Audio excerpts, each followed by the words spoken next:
மனித வாழ்க்கையிலே நிலைத்தன்மை அப்படிங்கிறது எதன் மீதும் சொல்ல முடியாது. அதாவது பொருட்கள் எதுவாக இருந்தாலும் அதில் நிலைத்தன்மையை பற்றி நாம் குறிப்பிடவும் முடியாது. இது நிலைத்தன்மையானது அப்படின்னு எதை பற்றியும் சொல்லவும் முடியாது. இதனுடைய தாற்பயம் அனைவரும் அறிந்த ஒன்றே. ஞானியர்கள் கண்டு அறிந்து கூறிய ஒரே ஒரு நிலைத்தன்மையான பொருள் அப்படிங்கிறது ஈசன் மட்டும்தான் அப்படிங்கிறத நம்ம அறிந்து கொள்ள வேண்டும். இந்த வழிபாட்டு முறையிலே சிவபெருமானை வழிபாடு செய்தல் அப்படிங்கிறது உன்னதமானது. அவரை பல நாமங்கள் கொண்டு அழைக்கிறார்கள். ஒவ்வொரு பகுதியில் வசிக்கக்கூடிய மக்களும் ஒவ்வொரு பெயரை கொண்டு அழைக்கிறார்கள். ஆனால் நீங்கள் எந்த பெயரில் எந்த இறைவனை வழிபட்டாலும் அந்த வழிபாடானது சென்றடைவது என்னமோ சர்வேஸ்வரனைத்தான்.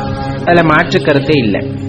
எந்த விதமான பக்தியை இறைவன் ஏற்றுக்கொள்கிறார், சிவபெருமான் ஏற்றுக்கொள்கிறார்? ஏன்னா நம்ம சொல்றோம் இல்லைங்களா, பிறப்பு தீட்டு இருந்தா சிவபெருமான வழிபடக்கூடாது, இறப்பு தீட்டு இருந்தா சிவபெருமான வழிபடக்கூடாது, கன்னி தீட்டு இருந்தா சிவபெருமான வழிபடக்கூடாது அப்படிங்கிறது இந்த இடத்துல நான் என்ன சொல்ல வரேன்னா, இப்ப பொதுவாக மக்கள் மனதிலே இருக்கக்கூடிய அந்த விஷயம் சிவாலயங்களுக்கு செல்லக்கூடாது அப்படிங்கிற மாதிரியானதெல்லாம் இருக்கிறது அல்லவா. இப்ப இந்த தீட்டுகளை வைத்துக்கொண்டு நீங்க ஆலயத்திற்கு போக முடியாது. இன்னைக்கு இருக்க சூழ்நிலையில நம்ம மனமானது உறுத்தும். எந்த ஒரு விஷயத்தை செய்யும் பொழுது மனம் அழுந்துகின்றதோ அல்லது உறுத்துகிறதோ அந்த விஷயத்தை செய்ய வேண்டாம், நாமே கூறலாம் என்று வைத்துக் கொள்ளுங்கள். இன்னொரு புறத்தை நீங்க எடுத்துக்கிட்டீங்க அப்படின்னா, இப்ப வீட்டுல பிறப்பு ஏற்பட்டிருக்கு, ஜனனம் ஏற்பட்டிருக்கு அல்லது மரணம் நிகழ்ந்திருக்கிறது. அதுல எதுவும் மாற்று கருத்துல நீங்க ஆலயத்திற்கு செல்ல முடியவில்லை என்றே வைத்துக் கொண்டாலுமே சிவனை மனதில் நினைக்க முடிகிறது அல்லவா. அப்ப அது தீட்டா, அது தவறான செயலா அப்படின்னு எண்ணி பார்க்கணும்ல. அப்ப இந்த ஜனனம் மரணம் அப்படிங்கிறது தீட்டு கணக்குல வந்துடுமா இறைவனை வழிபடுவதற்கு அப்படின்னா, அதுலயும் சிவபெருமானை வழிபடுவதற்கு மனதிலே அதாவது கோவில் கட்டி வழிபடுவதற்கு, நீங்கள் நினைத்த இடத்திலிருந்து வழிபடுவதற்கு எந்த ஒரு தடையும் கிடையாது அப்படிங்கிறத முதல்ல தெளிவா தெரிஞ்சுக்குங்க. பிறப்பு நிகழ்கிறது என்றால் அது அவருடைய கருணை. மரணமானது ஒரு இடத்திலே நிகழ்கிறது என்றால் அவர் செய்கின்ற அற்புதம். சொல்ல போனா ஆமா, அற்புதம் தான். ஒரு கூட்டை விட்டு அந்த உயிரை நீக்கி இன்னொரு கூட்டிற்கு அதை அனுப்புகிறார் என்றால் அது மிகப்பெரிய அற்புதம் தான்.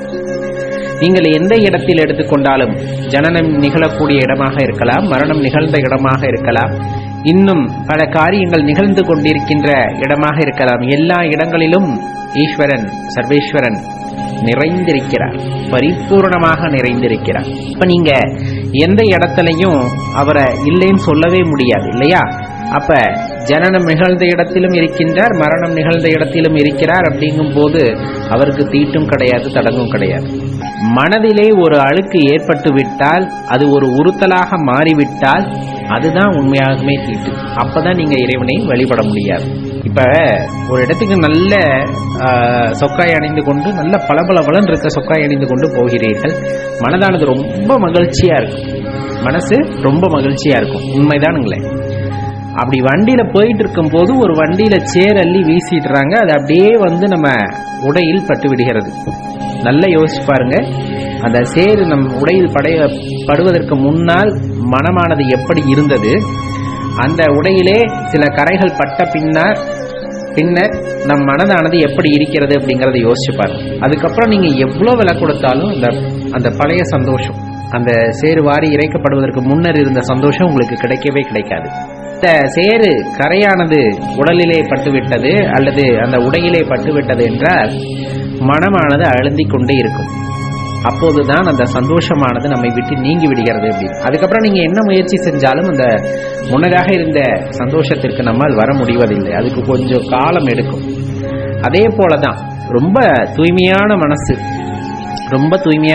அன்பு நிறைந்த மனதுடன் நீங்கள் காணப்படுகிறீர்கள் என்றால் அந்த நேரத்திலே உங்களுள் இருக்கின்ற அந்த இறை சக்தியானது ரொம்பவே மகிழ்ச்சியாக இருக்கும். அதே போல நீங்களும் ரொம்ப மகிழ்வாக இருப்பீர்கள். உள்ளிருக்கின்ற இறைவனை உங்களால் அந்த நேரத்திலே உணர முடியும்.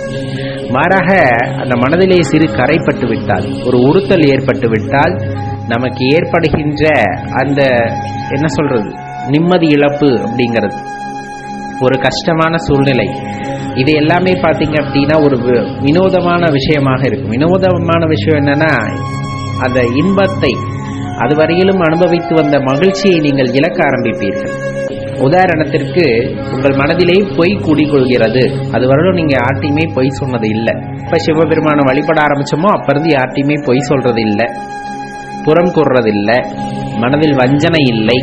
இந்த மாதிரி நிறைய விஷயங்கள் நம்ம சொல்கின்ற அந்த அழுக்குகள் எல்லாம் எதுவுமே இல்லாமல் மனதானது தூய்மையாக இருக்கிறது. அப்படிங்கும்போது தூய்மையான இடத்தில் தான் இறைவன் இருப்பாரு.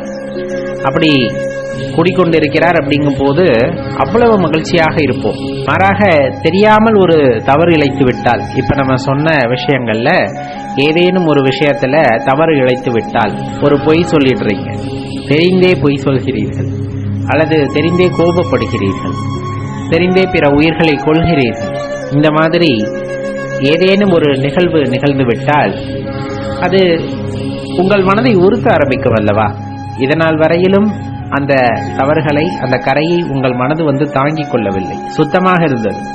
இப்பொழுது புதிதாக ஒரு கரையானது மனதிலே ஏற்படுகிறது அப்படிங்கும் போது கண்டிப்பா அது ஒரு உறுத்தலை உண்டாக்கிவிடும். அப்படி ஏற்பட்ட உறுத்தலானது மனதிலே ஒரு குழப்பத்தையும் சஞ்சலத்தையும் எப்போதுமே குடிகொள்ள செய்யும். அந்த சஞ்சலம் உங்கள் மனதிலே தொடர்ந்து நீடிக்கிறது என்றால் மனதிலே நிம்மதி இருக்காது, அந்த வழிபடக்கூடிய தன்மையானது இல்லாமல் போயிருக்கும். சிவபெருமானை வழிபடும் போதெல்லாம் ஒரு உறுத்தல் ஏற்பட்டுவிடும், அடடா இந்த தவறை செய்து விட்டோமே, இந்த தவறை செய்து விட்டோமே என்று. அப்ப அதுதான் அந்த இடத்துல தீட்டா மாறும். நம்ம சொல்கின்றோம் அல்லவா, தீட்டு இருந்தால் இறைவனை வழிபட முடியாது, கூடாது அப்படின்ட்டு. ஏன் கூடாதுன்னு சொல்றாங்க? ஒரு பிரயோஜனமும் இருக்காது. மனதிலே இவ்வளவு குறை குற்றங்களை வைத்துக்கொண்டு அவரிடம் நிம்மதியாக சென்று வழிபட முடியாது, தியானத்தில் ஈடுபட முடியாது.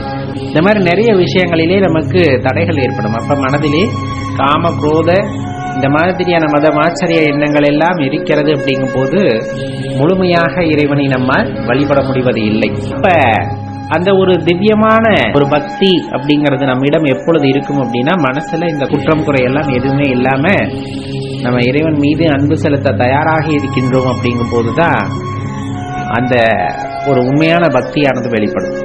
நம்ம மனதிலே இந்த ஒரு தீட்டு எப்பொழுதும் இருக்கக்கூடாது. என்ன தீட்டு? பொய், பொறாமை, வஞ்சனை, இந்த மாதிரி குற்றம் குறைகள் எதுவுமே இல்லாம சுத்தமா இருக்கிறது அப்படிங்கும் போது அங்க இறைவன் குடிக்கொள்வார். ஆனந்தம், மகிழ்ச்சியானது அங்க பெருகி இருக்கும். எந்த ஒரு சஞ்சலமே இல்லாத நபராக நாம் இருக்க முடியும் அப்படிங்கிறத தெரிஞ்சுக்கணும். அந்த இடம்தான் சிவபெருமான் வகிப்பதற்கு ஏற்ற இடம் அப்படிங்கிறத தெரிந்து கொள்ளுங்கள் நண்பர்களே. நன்றி, வணக்கம்.